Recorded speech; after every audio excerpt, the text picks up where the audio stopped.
Hello, welcome everybody to BrandUP Live. I hope you're all well. My name is Matt Davies, and it's my honor to be your host for today.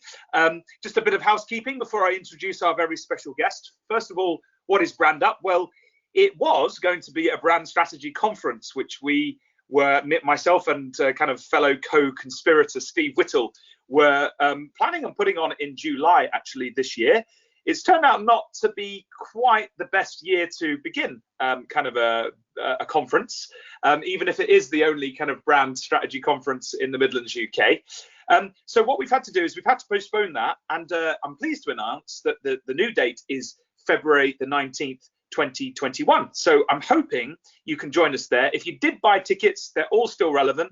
And if you've not yet bought your ticket, just to let you know, all the profits from the tickets, all the proceeds from the ticket sales are going to go to Age UK, and there's definitely a need for us to do what we can to help that charity and all charities in these difficult times. So we hope you can join us. Come here. I think we've got about 12 fantastic speakers who are going to be speaking then, and so we really want to kind of elevate brand and brand thinking so that we can all create more meaningful and exciting businesses. So that's the kind of preamble. What is today about? Well, today I've got a special guest. What Steve and I thought was, well, how can we keep brand and brand thinking at the forefront of people's minds? So we decided, like, hey, we could do some virtual events. So we've got these like mini live events that we're hoping to hold today. We're really excited to welcome on Julio Taylor, who I'll introduce more fully in a few moments. And we've also got another one lined up with Aid Cheetham, who I'm really excited about. He's the CEO of Cooper Parry. Going back to Julio, who is today's guest, Julio is the CEO, as I say, the new CEO of Hallam. We're going to dig into that with him shortly. Hallam Internet. Who are Hallam? They're one of the East Midlands' most prestigious digital agencies, winner of Google's Growing Business Online 2019 award, and 6, yes folks, 6 of the Drums awards, including Digital Agency of the Year 2019. Hopefully that sounds really interesting to you, because it certainly is interesting to me. So I'd love to welcome Julio Taylor to the show. Welcome, Julio. If you're there, there he is. He's coming in. Welcome. Hey, how are you? Really, really good. Now, Julio, before we get into brand, I heard a little rumor that you were in a band in another life. Is that true? What was the band called? Yeah, that's true. That was my life before agencies. The funny thing is, the band started getting quite busy. We were doing okay. And we had this great idea. We're like, oh, we'll start an agency, because then we can work from home and we can work remotely, and then we don't have to have a proper job, and then of course the agency kind of got out of control, and the music thing kind of didn't work out that well. The music industry is not really a great place to be at the best of times. So yeah, one ended up replacing the other. So yeah, it is true. I was in a band. That was my thing before. We were called Illuminatus. Nice. I'll post a link on Twitter later. Yeah, do it later. So, like I said to you, I'm not ashamed of it. It wasn't a boy band or something like that. I'm quite proud of what we did, but I'm too old for that now. Never too old. Apparently, Julio also released albums and all sorts. Everybody, we're gonna post that in the chat and afterwards. So hang around for that nugget of gold. I'm sure. Just before we dig into this, listen. One of the things that I wanted to thank you for was that last time, and some people may have tuned in last week, but we were let down by GoToMeeting because we got like halfway through, and then basically there was like a global outage of their servers or something. So poor Steve, who is behind the scenes right now, his voice might boom in a minute from on high. But he was frantically trying to get it sorted, and in the end we had to call it off. And so I just wanted to say thanks so much for being so gracious and understanding, and coming on again today and giving us your time. No, not at all. I mean, like I said to you before, I like talking about brands. I like talking about strategy. So to me, this is more like a hobby than than work. anything I have to work too hard to do. So yeah, no, I'm happy to be here. Thank you so much for having me. No, you're absolutely awesome. Thank you. I was also going to say, just before again we get into stuff, another really gracious thing that you agreed to do was to team up with me to offer one lucky listener to this webinar a 1 hour kind of coaching session with both you and I to talk about your brand, completely free. All you have to do, folks, is basically tweet an insight from Julio's interview that's coming up and tag both myself and Julio in it. So just to let you know, those Twitter tags are at Julio. Keep saying Julio. I do, forgive me. It's Julio, but it's spelled Juliotaylor.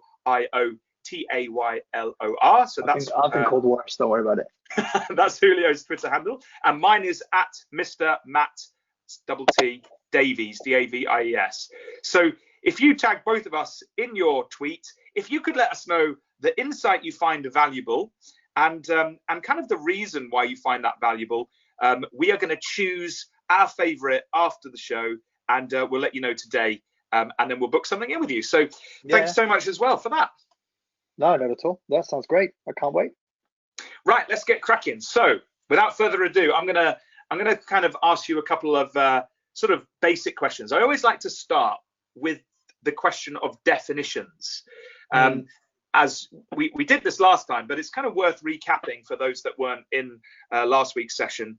What really I find astounding is branding kind of has this identity crisis. We don't really know what we mean. Some people think about a logo and some fonts. Other people think about other things.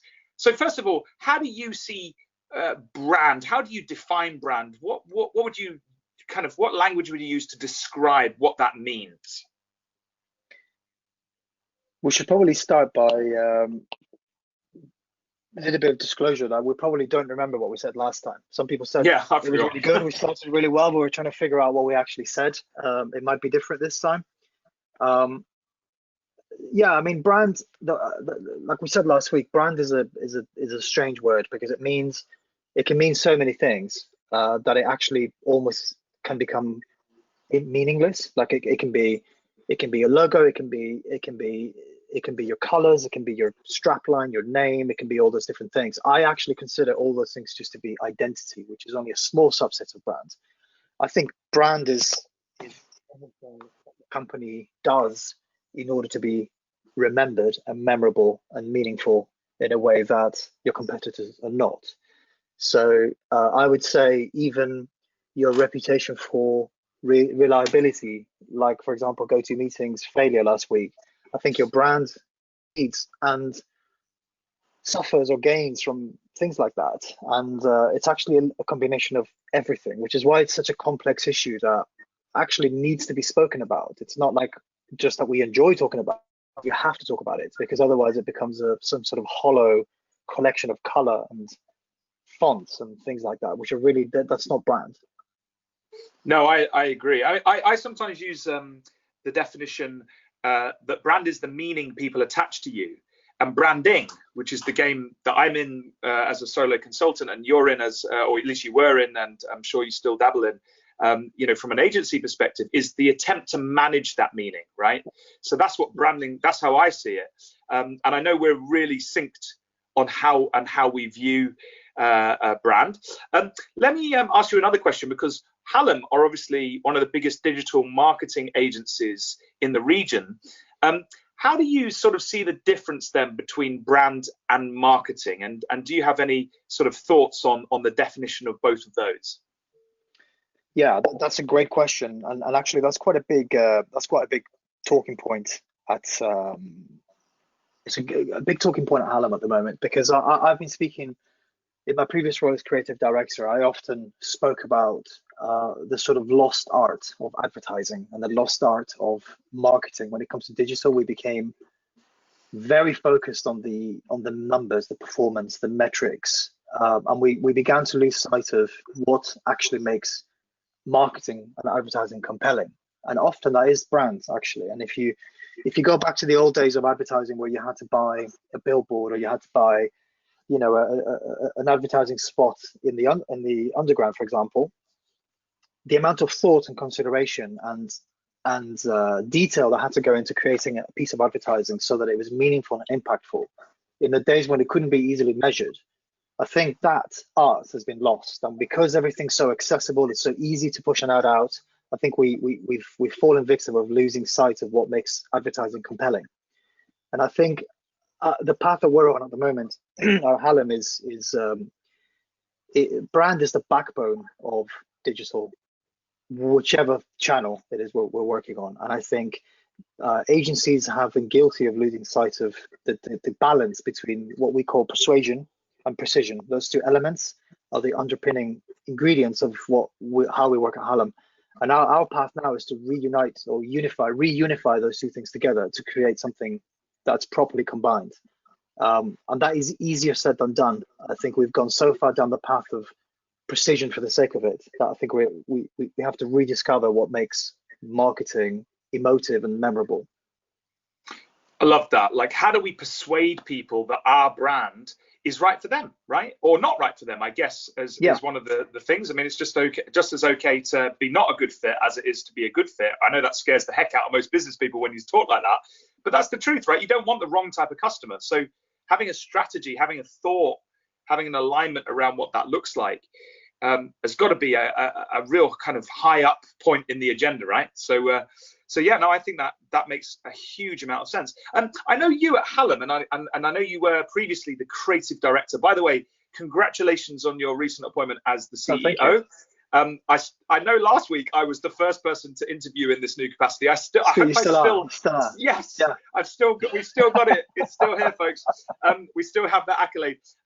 Well, what I was going to say to you though is, you know, in terms of Hallam's brand, I go a little bit quite far back with Susan Hallam, who obviously was the founder and previous CEO way back in time of the agency, and I've seen it evolve. In fact, I was involved myself like yonks ago in various iterations of its expression. So the recent one though, you did one fairly recently, didn't you? And it looks fantastic, by the way, and you know, I really see how it resonates and would resonate with a company looking to get online, looking to grow. What was the process? How did you see brand and use brand thinking in your process to get to where it is today? And tell us a bit about that. So that was a big milestone for our company, actually.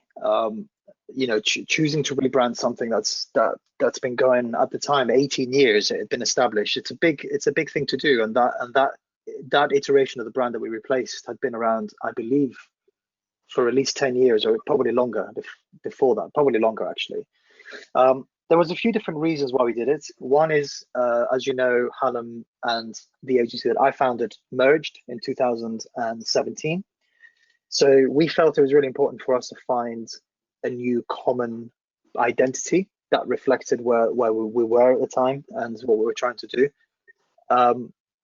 But also we wanted to create something that was more forward thinking and a little bit less about the detail and more about the strategic layer above it. So it's part of a long transition that the agency is making away from being an execution, implementation, tactical agency towards becoming more of a strategic partner, more of a help me think agency or think for me agency rather than do for me. So our traditional business model was always where we would have a consultant or multiple consultants working with clients on a retained basis.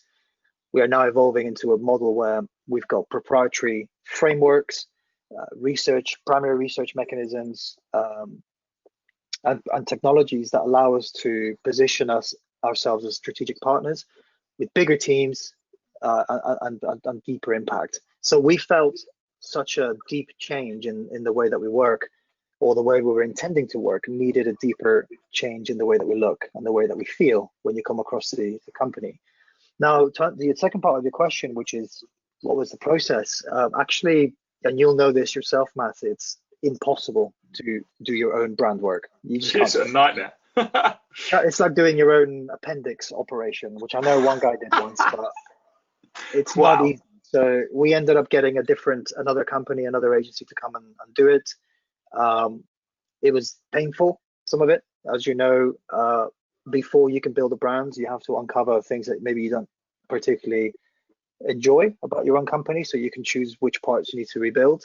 So that was a difficult process, and very deep, but we're really happy with the results. And I would say, reinforcing the point we made before about, and perhaps a slightly nebulous way of saying it, is that brand is everything. But it actually galvanized our culture, galvanized our company into a new direction, and it gave us a sense of a platform from which to go and build the future. So I think it's a great case study, not necessarily of a brand that encapsulated truly who we were, but it was a brand that encapsulated what our vision was for the future, and then allowed us to build it based on that image. So that was quite an interesting thing. But it's only looking after we've done it that we begin to learn those lessons. Actually, at the time, we didn't really know what we were doing, and I think that's the common case when you're the recipient of a branding process. Quite often, you can feel like not really truly in control of what's going on, because you're in the hands of somebody else trying to get this vision put together. But it really helped us, like I said, galvanize our company, which I think now I'm very grateful that we did that process. I love that term, galvanize. One of the things I think that brand thinking and brand strategy can do is I call it alignment, right?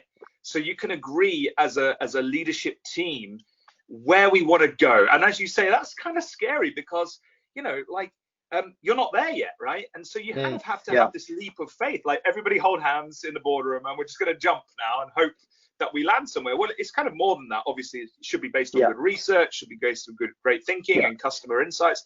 But the truth is, at some point, you're going to have to be like, okay, let's go for it. And what I love about what you've just described is that you did that. You took the risk, if you like, in some degree. And now look at you, what a fantastic agency, and Halimar, and how you come across is wonderful online. So thanks so much for sharing that, and hopefully some of our listeners have got some got some great sort of value out of that. Just before we carry on, Steve, I think Steve is behind the scenes, and Steve is picking up any questions that anybody is leaving in the chat. Steve, are you there, sir? Do you have anything at this stage? If not, that's okay, but I just wanted to check in with you.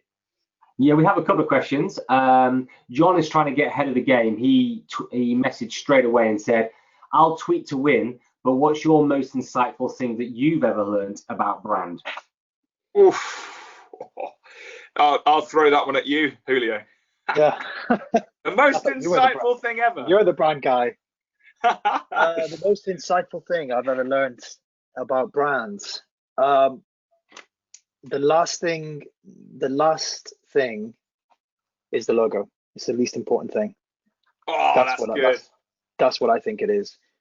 I think sometimes I can give you a great example of a brand. I can't tell you who it is, but I can tell you the process. A very well-known brand in Nottingham that we worked with very closely. We ended up doing some fairly deep work in terms of strategy, brand, direction, positioning, and not a single visual element has changed despite the work that we did. Nothing, not even a color, not even a font. But it galvanized, again, that word galvanized where they were going, and allowed us to springboard into new things that we couldn't have done otherwise. So I think it isn't, I think I would, if I were to make it, if I could go back in time, I would, and I was able to do it, I would change the wording between identity and what we mean when we talk about brands. They're not the same thing. One of them is the the bricks and mortar and the interior design, and the other is the architectural plan. They're completely different things, and they're not done in the same way. That's fantastic. I have something that has come to mind, which I think might be helpful, but just to sort of go into what you've said there, for me, brand thinking is asking the big question, isn't it? Like in terms of the examples that you've already given. For me, it's asking things like, why do you exist beyond making money? Like, and who do you exist to serve? And why should they care? And why are you different? These are the big questions. And you can't just do that with a logo, right? You can't answer that. Well, here's our answer. Here's a logo. It's the best design logo ever.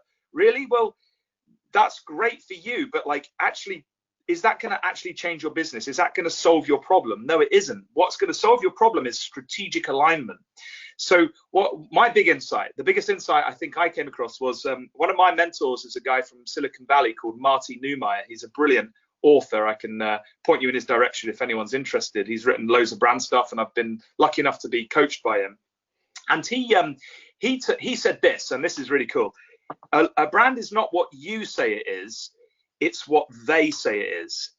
In other words, you know, you don't really control and own your brand. All you do is ping off the right signals for somebody to interpret.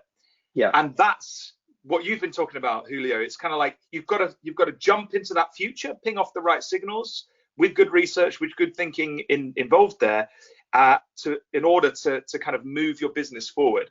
So that's my insight. Anyway, hopefully. Yeah, no, completely. And that's actually, yeah, I've read that quote before. It's exactly right. I think that is exactly right. And I think it's when you become so self-centered and internalized in the way that you work on brand, that you lose sight of that point. And actually, it's not what you want, it's what they think of you when they see it. That actually defines it. And implicitly, it means you've got to understand your audience, your tribe, who they are, why they care, their problems, their goals, and why, you know, and what value you bring to that. Steve, did you have Steve, did you have any others? Just because you mentioned two. So what's the other question while we're there? We did have one when you mentioned, Julio, about the advertising in Tube station. Someone came straight in and said, "What's the best and the worst branding advertising you saw, and why?" The best one I've seen is by The Economist magazine, and it said, "Would you want to sit next to you at dinner?" And that's it, and just their logo, you know. And I thought that was so clever because it absolutely nails what they're trying to do, which is read this because you'll be smarter, you'll be better conversation, you'll have better insights into what's going on. And if you don't, then you're probably not worth sitting next to. And it's almost like I thought that was really clever. Worst, it's quite hard actually. There's a lot of bad. I would say the worst ads are the ones you don't remember. Even seeing them, you don't even realize that they're there. I think that's quite a big difficult thing to answer, because you could probably go to the underground now and have, well, maybe not now because probably nothing there, but you could go to the underground and see ads that are terrible, but actually you probably will never remember that you saw them unless you went to look. I think there's a model that I use quite often, and when we do brand work with clients, and it's a little bit like Maslow's hierarchy of needs. And you're familiar with Maslow's hierarchy of needs in terms of emotional layers and so on. And it talks about the top end of the pyramid being something has to be memorable and meaningful. And for something to be effective, especially something as sharp and as impactful as a tube advert, in which people are seeing it at great speed, you know, they're coming, they're going, they're not really looking. It's very expensive as well to do. It has to be memorable and it has to be meaningful, and those are the two things. And both of those things are brand, especially the meaningful part. For something to be meaningful, it has to be thought through, and it has to connect on an emotional level that is not manufactured. It can't be faked.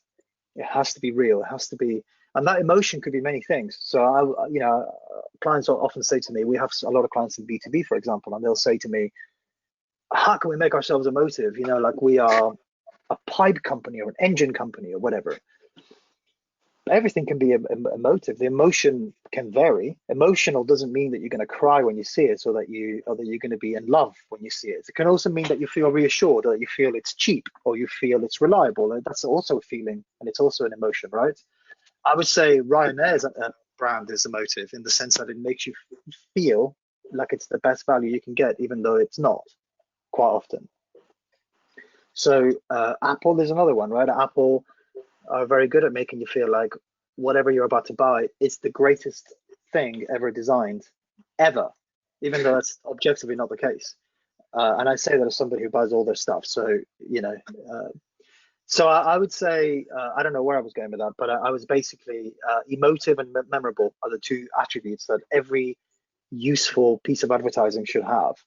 And that goes back to what I was saying before, that I think we've lost the art of emotive and meaningful advertising because of how easy and quick it is to do digital work. I think that's absolutely fantastic. I love how you compare traditional advertising with digital advertising, you know, and you know, the same craft, the same thought, you know, needs to be considered. And I think the other thing that I thought was brilliant about what you said was it has to be real, because as a solo consultant, one of the things that I find is, you know, when you actually get into the skin of a business, what you say is, look, we can even position you. We could do the best ad ever, right? And everybody's excited about it. But if then reality of when they come to do business, the customer experience doesn't live up to the expectation that you've set, then they're going to hate your brand. You know, they're going to really be disappointed. So you have to then, you know, this idea of brand, it's all pervasive. It's like you said, it's like everything. It needs to be in the thinking of how you set up your customer experience, how you answer the phone, how you set up your supply chain. It's literally all of that. It's everything if you get it right and if you set it right. And there's some core things you've got to get right to start with, but then they've got to cascade through. And one aspect, as you say, is the brand and the expression in a logo, and the brand expression in its marketing and its advertising. Brilliant, absolutely exciting. It's a belief. I think it's also a belief system, right? I think that's another thing, is that it, you know, I often hear people make fun of the Apple support guys, you know, the geniuses that you get at the Apple stores, and people make fun of them. And I often think about it and then say, well, they actually believe that they have superpowers. Like, they actually believe that because they are so ingrained in this brand thing that they actually, it's more than just a job to them, you know, and that's part of the reason why they are the way they are. So they're absolutely enthused by what they're doing. I think that itself is probably a great example of brand. Is every single app store in the world has the same experience when you come in.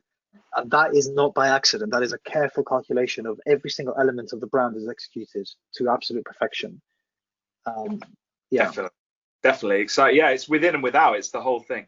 Right. Okay. So I'm going to move the conversation on a little bit, if that's okay.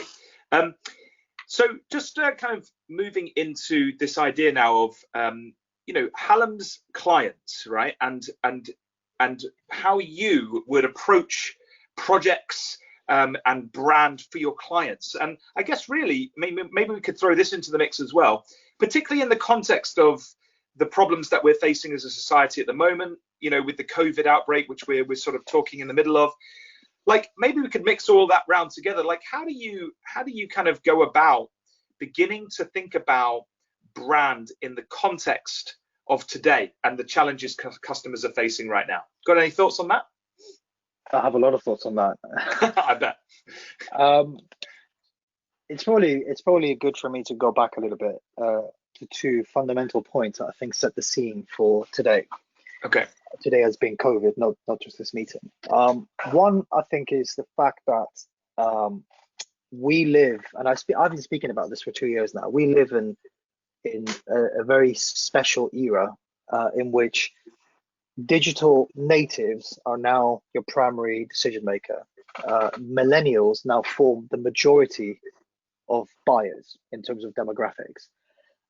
Their expectations of what you offer as a brand in terms of digital and brand and messaging and empathy and all those things is the highest it's ever been in history. And there's a lot of empirical evidence that shows that the buyer of today or the buyer of tomorrow is much more affected by brand messaging and empathy than in the past. The functional benefits of a product are no longer enough to convince your buyer in the future. The heart buys and the mind justifies. That's something I say quite a bit.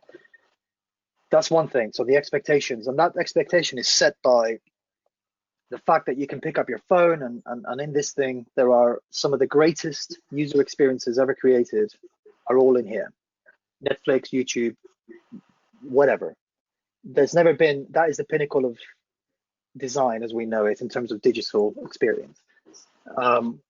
So that's one side of it. Expectations are sky high. The second thing is that we also live in something that we refer to as the attention economy, in which there is more content than there are eyes in the world to consume that content.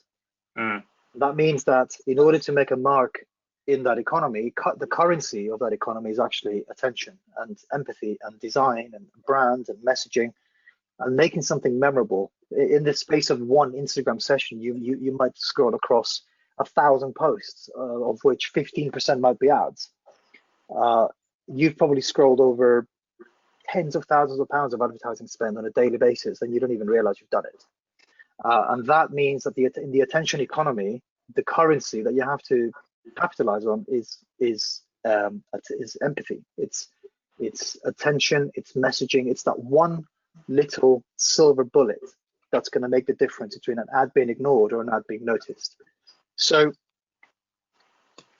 those two things are accelerated by COVID, in which I believe that we've effectively gone through a minor industrial revolution in the space of 2 months, 3 months, in the sense that the buying habits and the browsing habits and the shopping habits of people have irreversibly changed globally.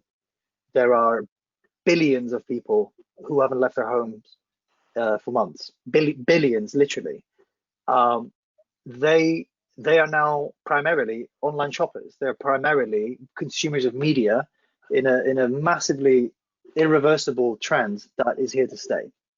So when you combine already high expectations, already high demands from customers in terms of how your brand is perceived, you combine that with the fact that younger buyers and millennials and younger are primarily driven by your meaning and your purpose and your ethics and things like that. You combine that with the attention economy, in which the sheer volume of content is so high that it is an arms race in order to get it noticed. And then you accelerate that by the fact that 50, 60, 70% of the world's population is at home right now. And they're buying online. Doesn't matter where you live, pretty much. That is a very specific set of things that are changing the game that you have to play. So I actually forgot your question, but I hope that's relevant.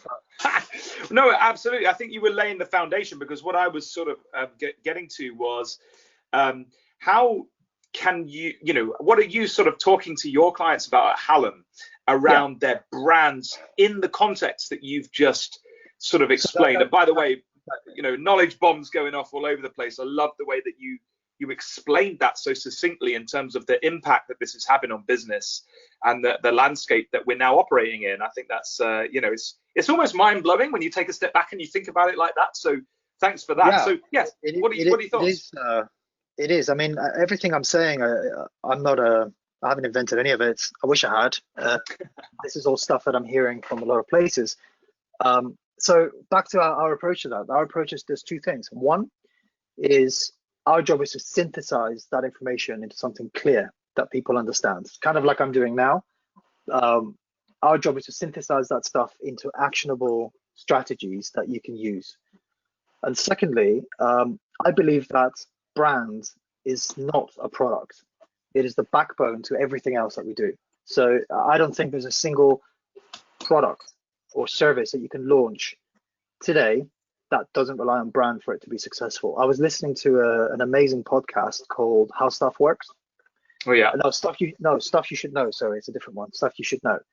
And they were talking about the Black Panthers movement in light of recent events, and the guy on there was talking about the impact of their brand at the time was so powerful that they made great traction because of the way they dressed, the way that they spoke, the way that everything was packaged, because it resonated in such a powerful way that it made their incredibly valid point much deeper than it would have been if it had been scattered with facts rather than by the sort of magical binding elements which we call brand, effectively. Mm-hmm. So our job as an agency is to synthesize thinking and to put brand at the absolute core of all the activity that we do. That's the backbone of the future. It isn't just about data and targeting and precision anymore. There's way more to it than that now. Absolutely. I love that. I think, earlier in the conversation, you mentioned Maslow's hierarchy of needs, right? And that, for those that don't know, obviously it's kind of like a ladder, isn't it? There's like a pyramid, and you basically don't go up to the next stage of your need until the previous need is fulfilled. And it starts off with stuff like safety, water, just survival. And at the very top, there's this kind of like self-expression, which is kind of like, you know, you're choosing your own path and living into your own identity. And what I think is quite interesting with the COVID outbreak that you kind of mentioned is where perhaps previously brands were playing at the top of the pyramid, you know, helping people to express themselves, for example. Suddenly with COVID, everything's come crashing down to the bottom of the pyramid. You know, we were worried about toilet roll, right? so and food, yeah, and our, you know, and our elderly and all of that, safety. So, you know, in that context, it's interesting to hear you think about, you know, talk about some of the other things, because I wonder if the key word here is relevance, right? You want to get attention. You've talked about it from empathy. If you're empathetic at this moment, you are relevant to people. You know, if you're saying the right things and doing the right things so that they create the right meaning about you. So I wonder if it's along those lines. So with that in mind, like in terms of what you're doing at Hallam, have you got any thoughts, any advice that you would give brands, business people, anyone tuning in right now, in regards to how they think about their business, their brand? I know it's quite a general question, but particularly now as I guess people are starting to think about coming out of lockdown, what that feels like if they're feeling unsafe, messaging. What do you've mentioned empathy. How do you sort of express that, and how would you go about it? I think there's a couple of elements to that. One of them is that there are certain market conditions that I believe are going to stay for the foreseeable future. One of them is hyper locality, or hyper localization, where I think customers want local companies, and they want companies that they understand and they can connect with. I mean, there's always going to be like McDonald's, KFC, those big guys. That's always going to happen. But I think we've because of lockdown, we've seen a shift towards local companies who are not constrained by the supply chain problems that we've had with lockdown, who can do deliveries in a different way and so on.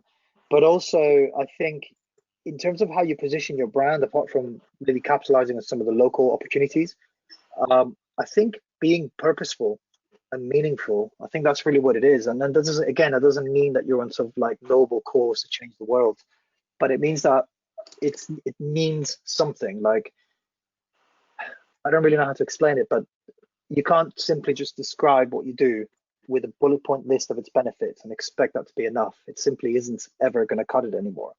And I think everything is for somebody, or it's for nobody. If it's for everybody, then it's for nobody, effectively. So who is it that you're trying to target? Who is it what does your ideal customer look like, and what motivates them? What does the future look like? And start thinking about deconstructing those things in a very simple way. And the great work that you do is been helping people to find that voice, not based on your Matt's opinion of what that voice should be, but based on fairly simple pillars that when you combine them carefully, you get a very unique but simple voice. And I think finding your voice, I would say, is more important than even your logo, even your design and so on. I would also probably say that overcomplicating your branding can dehumanize it, and it can become less appealing for an independent brand, I would say. At this point, people are looking for sort of post-purpose. I've read that term already, where it's a bit like when the big brands are doing something, then it's probably no longer worth investing in anymore. And one of those things is sort of this wearing your heart on your sleeve purpose, piano music kind of branding stuff. That it's probably now peaked, So I don't think you can rehearse that. I don't think you can plan that. I think it just has to be, because when people walk through the doors and they come to your office or to your shop, if what you've said to them isn't what they expect, then the mirage is dead and it will never recover. So being true to what you're actually trying to do and being real about that, I think that's a really important thing.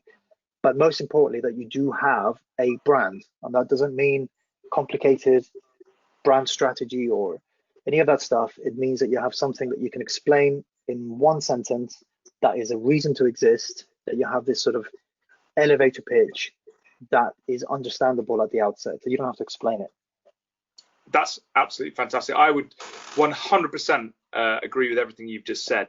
And I think implicit in that is taking time with, once you've identified your target customer, it's taking time out to really get to know them, isn't it? Like, where are they right now in the middle of this turbulent time? Like, you know, single moms, you know, or, you know, families with kids at home now, and mum and dad trying to juggle work, and, you know, there's loads of problems. So is your brand relevant right now is the big question. And if it isn't, then how do you get it relevant? And clearly, like, your advice, I think, is great. Get to know your tribe, you know, and make sure that you're living into a truth. Truth has a massive kind of thing for me. I think that's why I love brand strategy enough. And as a designer, I know you're the same. Like, I used to, like, my background is in graphic design, I should probably explain. I used to just hate it when I was asked to kind of, you know, create something that was like a veneer, and the truth was not even relevant. And it's like, but this is going to be found out, guys. You know, I know this isn't the truth. I've been to your office. I've seen what it's really like. This is all a lie. And that, to me, I can't cope with that. So, you know, I agree with everything you've said, and we've got to be true. So just going to kind of check in with Steve again. Steve, voice of Steve, have we got any other questions that have sort of come about from the knowledge bombs Julio's been setting off all over the place? Yeah, absolutely. And I'm hoping that there's lots of tweets going out because of all the knowledge bombs. But we have, so I'm going to give you this question, and you've got 30 seconds to answer it because we're running out of time. Tim wants to know, what's the best brand book you've read and why? The best brand book? Yeah, so which one would you recommend to him? That's a good question. Matt's desperate to answer his. Matt, you answer first. Let me think. Okay. I mean, beside my own book. I was going to say Matt's book, but I thought it was a bit crass. Beside my own book, I think one of the best books, I've mentioned Marty Neumeier before.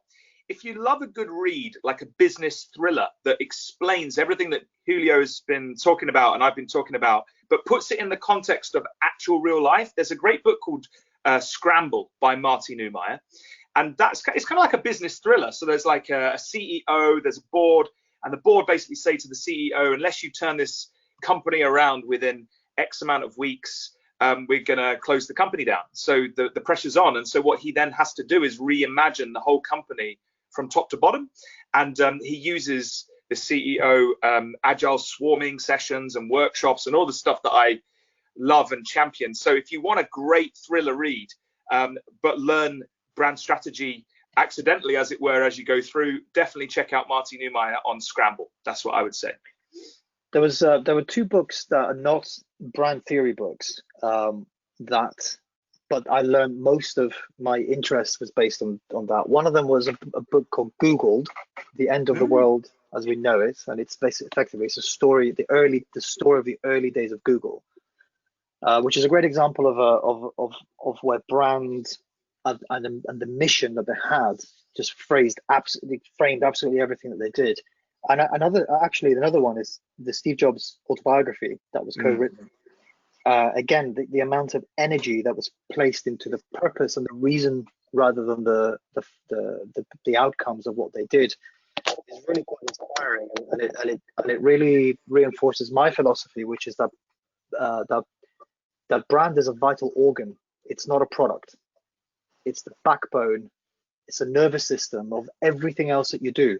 Without brands, they are not worth doing when it comes to marketing. So it's itself, a brand alone is also fairly useless. You can't launch a brand with just company with just a brand, and you've got to have something to sell, right? And that's why the reason I don't believe that it is a product. So that's what I think that Steve Jobs was so absolutely driven by this belief system of brand that he took it too far and got himself fired from Apple as a result. But you know, like, the guy absolutely had the vision, you know, and that book for me was incredible because it's a real first-hand account of how that happened and why that happened, which was really great.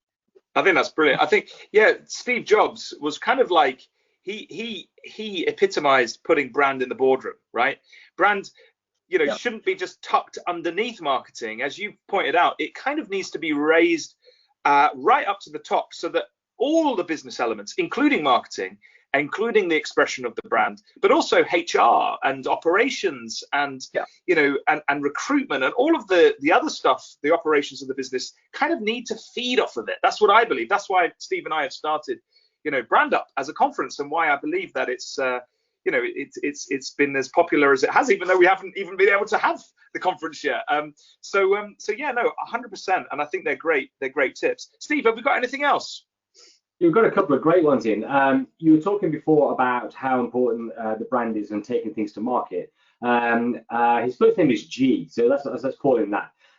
In the business-to-business market, what do we need to do now or differently to attract decision makers, and given the long time frame from initial interest to purchase? So this is when you were talking before about lockdown and everything else. B2B that's a great question, and I really love B2B, so I'm glad you asked that. There's two things. One, it's a myth that B2B decision makers are different to B2C decision makers. The only thing that's different is how they buy. But actually, the amount of convincing and persuasion and the techniques that you need to use are broadly the same, because the person who is a B2B buyer, when they go home, they're a B2C buyer, and the motivations and those conditionings and the attention economy and all that stuff that I talked about, they're just as susceptible to that as they are at home. What is different though is the buying unit or the buying cycle. That's because you've got this long buying cycle and this much bigger buying unit. One piece of practical advice that I can give you is the higher up the food chain you go in a B2B decision-making process, the more high level and less detailed the pitch needs to become. What usually happens in B2B is the person who downloads your PDF and then takes it to their boss is a desk researcher who probably isn't a decision maker. So what you've got to give them is things like easy to download resources, a very simple to download and print PDF that they can take to their boss or email to their boss and so on. And you've got to make their job easy so they can make their boss's job easy, so then they can make their bosses and so on. So, but I think the mechanisms by which you trigger interest and you trigger, progress through that funnel is the same. You have to become memorable and you have to become meaningful. Now, memorable in B2B can mean something very different, and meaningful can become something different. But I think simplifying your message, having this super goal that you stand for, that you can be very clear about and say, we exist to make every process better, that every manufacturing process can be improved and it can be better than it already is. And this is how we do it. And being very, very simple and very clear about your purpose as a B2B company is very, very important. Another little side point on B2B is we're currently going through this sort of awakening of B2B as far as online goes. And there is an increasing amount of noise that I don't think is particularly well focused, because I think a lot of B2B companies are finding their feet. So I think there's a real great opportunity to really stand out, cut through the noise and do something remarkable by treating your B2B decision makers as people and humans, not companies. Because the people who sign the check and the ones that decide to buy from you are not the companies, they're people. And they need to be convinced with the same level of respect and care than you would B2C, albeit at a longer time period. That was fantastic. Wow, mind blown. I think we're back to understanding our tribe, understanding our customer. And, I always think it's quite interesting because we often have these, convoluted conversations, at least in my experience, when we talk about, when I go in to talk about B2B, right, with B2B clients. And one thing I always find remarkable is how much we don't know our customer, right? So you talked there about maybe multiple levels of influencers to the decision maker. You need to get to know what they are. You need to befriend these people, find where they're hanging out. You need to try and, talk to them, get them on board, incentivize their feedback somehow so that you can craft the whole experience so that you really are a meaningful and relevant brand for them. And I think that really would be one of my takeaways from what you said, Julio, in terms of B2B, and in terms of being relevant in that marketplace. It's the same principles. Know your customer, know your tribe, know why you're different, know why they should buy. And if you're not different and there isn't a good enough reason, you've got to do some work on your business, not have a go at the marketeers or the salespeople, right? Yeah. You've got to make it real, got to make it true. So I think we're pretty much coming to the end. I just wanted to sort of say thanks so much. Is there anything else you wanted to kind of leave our audience with today, Julio? Any sort of final final sort of things that you wanted to express? Not really. I mean, no. I think I've said enough for one day, probably. Not at all. No, I mean, I think the main takeaway that I would, if I were to leave with one thing, would be to think of brands as the nervous system of your company, not a component. I think it's the superpower that amplifies everything else, and that's why it's so difficult to define, and why you need to speak to people like Matt and people like Hallam and so on, who can help you unpick this stuff, because it is a very difficult and perfect balance between science and art. And there are a few things in marketing that are more difficult to get right than brand. So, but when you do get it right, it's the difference between Coca-Cola and Pepsi, or, you know, I agree. Apple or Dell or whatever. You know, that's the difference. It's the brand. It's not the product. 100%. Although Coca-Cola is better than Pepsi. That's not the point, Whoa, right? Whoa there. Right. No. Right. Okay. Let's not go into that one. Well, so what I was going to say then is we're coming to the end of our time now. So thank you so much from Steve and me, and from all the listeners, for kind of taking that time out of your busy schedule. Thank you for having me. I really No, enjoyed not it. at all. The new CEO of Hallam, ladies and gentlemen, it's been an absolute honour, and we'll keep an eye on you as you take on the ship, if you like, and as you steer the Hallam ship forward. I know great times are ahead for you and the team, so all the best for you, and good luck. I was going to just say as well, in terms of kind of forward thinking, I mentioned at the beginning we have the very interesting age. Steve, you always say I say this wrong, but I'm gonna go for it. Age Cheatham, I think is how you say it. Age Cheatham. I better get that right before he comes on. Hopefully he's not listening. Age Cheatham, save the date, 30th of June, ladies and gentlemen. We are gonna have Aid on. We're super excited. He's the CEO of Cooper Parry. If you don't know who Cooper Parry are, where have you been? You've got to check them out. They're a very exciting kind of rebel accountancy firm who are breaking all the rules. Yeah, definitely check them out. We're gonna have Aid on. He's going to be talking about brand and culture, and we're going to be exploring some of the topics that we explored today, but from his perspective. So there's going to be huge value packed away in that. And of course, I want to end with the fact that BrandUP is coming. We've had to postpone to February the 19th. We're super excited. Julio will be back, hopefully. He's on the agenda to speak at that event. So we're super excited to have him and loads of other great speakers. So please do check that out.